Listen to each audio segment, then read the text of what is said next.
Hi there, welcome to Boy Meets Quilt. I'm Andrew Vay Hansen, and this is yet another video in my virtual trunk show. We're getting to the end of 2021 here.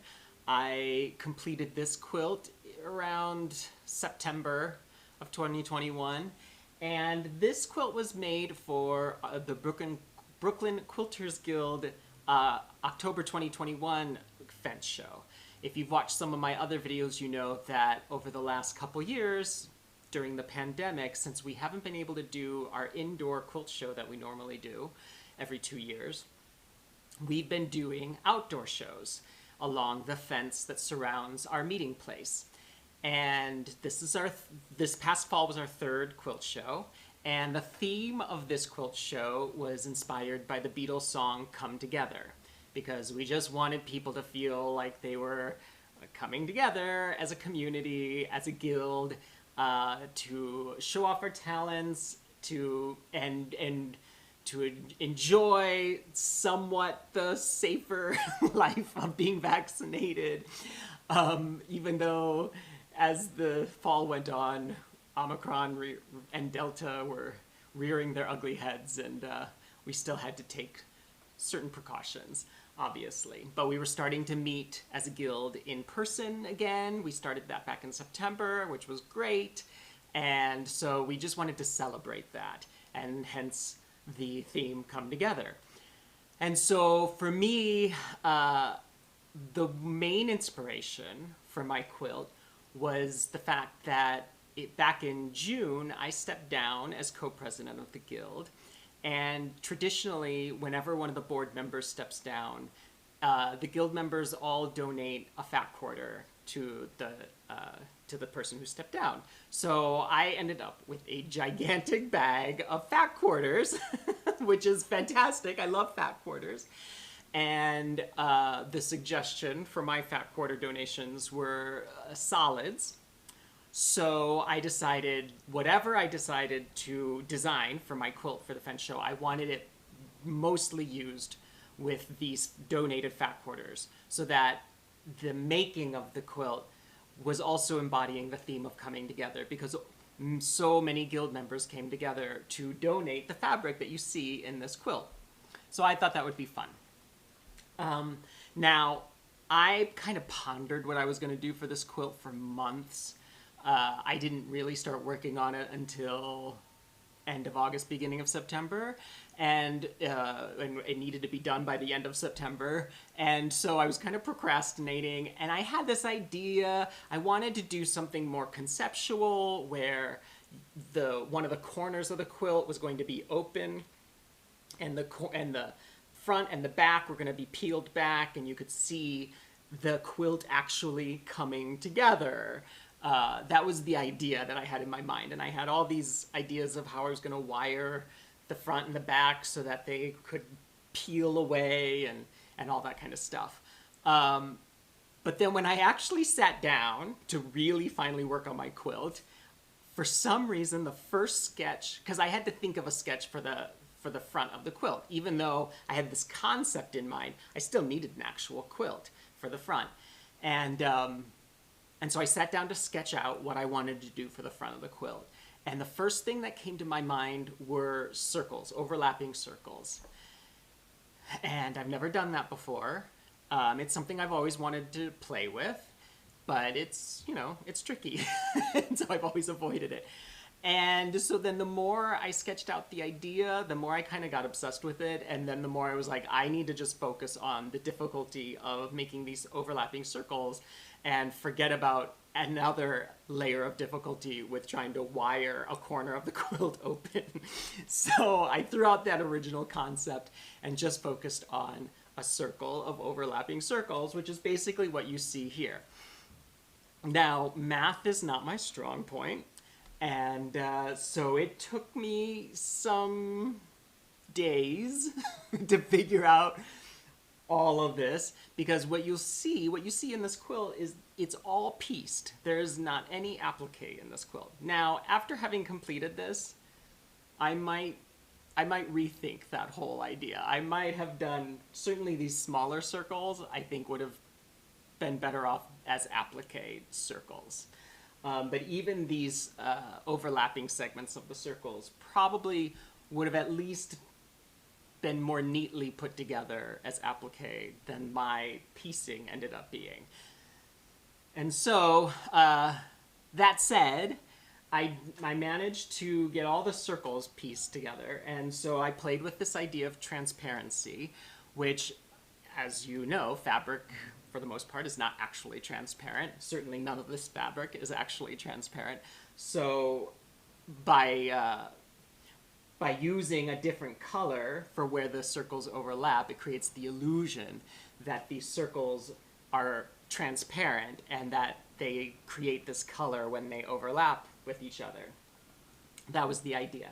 Now again, I was only working with the fat quarters that had been donated to me by the guild members, and so some of these transparencies work better than others. If I were going to a quilt shop and looking at specific fabric, I probably would have chosen some slightly different tones. But for the most part, I think it worked, and it was fun. But basically, I did inset circles with the two fabrics, and then I chopped them off and joined them together here. So these elliptical objects here are actually two sewn together in the middle here. And so then I created this circle with the gray fabric. Now the gray fabric was not donated. That was just fabric that I had on hand. But all of the colors you see were donated fat quarters from the guild members. So this first initial circle turned out fantastic. I was so pleased with it.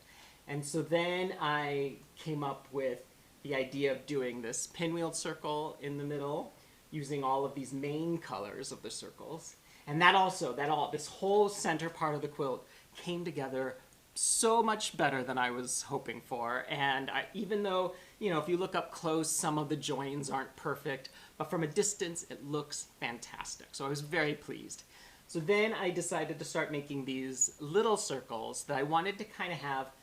The idea was that on the outside, you have these spheres that are just kind of floating around, bouncing into each other, chaotic, and then eventually they come together, hence the theme, and they converge and become this orderly, harmonious circle of color and light and movement and all of that kind of stuff.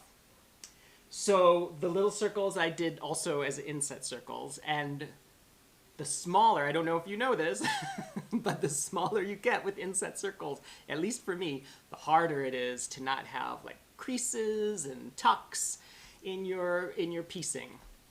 And so my little circles were a bit of a mess. And then I had to try and put it all together with some improv piecing with all my gray background material. And I wanted the circles on the outside to be kind of in all directions. And that got really tricky, and it just kind of became a mess. And so I decided if I was gonna make this work, and I'd already gone too far with this quilt to back away at this point, but if I was gonna make this work, I needed to quilt the crap out of this thing. So if you've seen other videos of mine, if you've seen other quilts of mine, you maybe have noticed that a lot of times I like to leave certain amounts of the quilt unquilted. I like that puffiness. I like that difference in texture between the quilted areas and the non-quilted areas of a quilt. I think that's fun to play with. But as you see with this quilt, every square millimeter is quilted in this quilt. I mean, it is the most quilting I've ever done in a quilt, ever. And that was mostly to get rid of creases and tucks and all of that ugly stuff and seams and everything. I just wanted everything to disappear. And again, if you look up close, you'll see all of that ugly stuff. But from a distance, it looks fine. It turned out the way I wanted it to turn out. Thanks to the quilting. So that's a hint I'll give to all of you out there. If you're unhappy with your piecing, maybe don't throw it all away or get frustrated or rip it all out, maybe think about how you can use the quilting in order to make the piecing work, even if there's some creases here or there or some tucks or whatever. The quilting can be kind of magical. Now, I would not have felt confident sending this to a long arm quilter and making them do all of that work. This was something that I kind of had to take on myself because I made the mess and I needed to fix it. So that's just something to keep in mind too. Like long armors, really, you can't expect them to make magic all the time unless you're going to pay them a lot of money, because it's a lot of hard work. And they've got, you know, a lot of other quilts lined up, so they need to get through your quilt and then move on to the next one. So that's just something to keep in mind when you're working with something that didn't quite turn out the way you thought it was going to. And so then this is what it turned into, and I call this quilt convergence. And that's how it turned out. I would like to do some close-ups now, and we will really dig into this quilting that I was just talking about. Okay, here we have the full quilt. And I'm gonna zoom in here so that we can take a closer look at all of the quilting that I've done. So when I started quilting this, I started with the larger circles, and I basically did a circular pattern in each of the circles. And I just matched the thread to the colors of the circle. And then when I was through with the big circles, I then filled in the quilting of this rainbow swirled circle, and again just matched the thread and quilted in some lines that echo the curves that you see inside the circle. And then after that I started all of this stipple quilting that you see in the gray. And this stipple quilting, if you look closely, you can see it is angled stippled instead of the more organic curvy stippling that you often see with quilts. Again, because I wanted a contrast between the outside of the quilt or I should say the outside of these circles and the circles themselves. I wanted it to be a little more chaotic, a little more discordant. And so I chose to do these angles, these sharp edges and corners in my stippling, all in every little tiny bit of the gray. And you can see, because I was doing improv piecing, you can see there are seams here that the stippling helps to disguise. There are creases. There's a good example of all the tucks and creases that I was quilting out. And again, you see it up close, but when you take a look back, just a couple feet back, it all magically blends together. And so then, once I did all that stippling, I came back in here, I realized I did want to fill in this area here. I was originally thinking I was going to leave it unquilted, but I realized if I'm quilting everything else so much, I might as well just quilt the entire quilt. So then I extended out the lines. Now this would have been easier to do if I had realized I was going to fill that in with quilting when I was originally doing these lines. So I kind of was trying to just continue with these lines outside, even though I came back to that. But I think it worked out pretty well, and I just used the same color of thread. And then I started working on the ribbons coming out of these smaller circles. And I decided I had taken a thread painting workshop many months before I made this, and I wanted to utilize those skills. So I basically thread painted these ribbons that are coming out of each of the circles in the color of that circle. And so again, the idea is that these are little orbs that are bouncing around and emitting chaotic energy, and it's fun and vibrant. And then eventually all the colors come together in this harmonious circle of converging circles. Let's take a look at the back of the quilt as well, because the back is also made up of fat quarters donated by guild members. Okay, so here's the back of the quilt. Forgive my little makeshift hanging sleeves up there. That's not the normal hanging sleeve of this quilt. I actually have corners that you would put a dowel rod in there. But that wouldn't work for the setup I have here. Anyway, as you can see, the back is made up of fat quarters. And these are all fat quarters that are part of the circles that you saw on the front. So it's all part of the same fat quarter. And I just randomly pieced them together until I had enough for the back.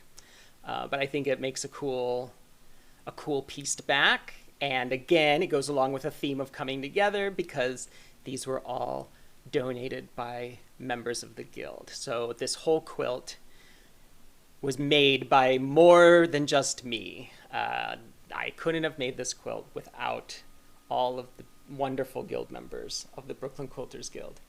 And then you can see how with the thread painting, one of the cool effects of thread painting is that what you see on the front is also what you see on the back.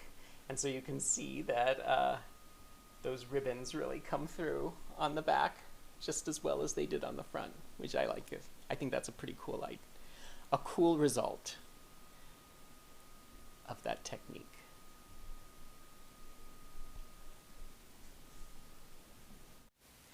And so that's convergence.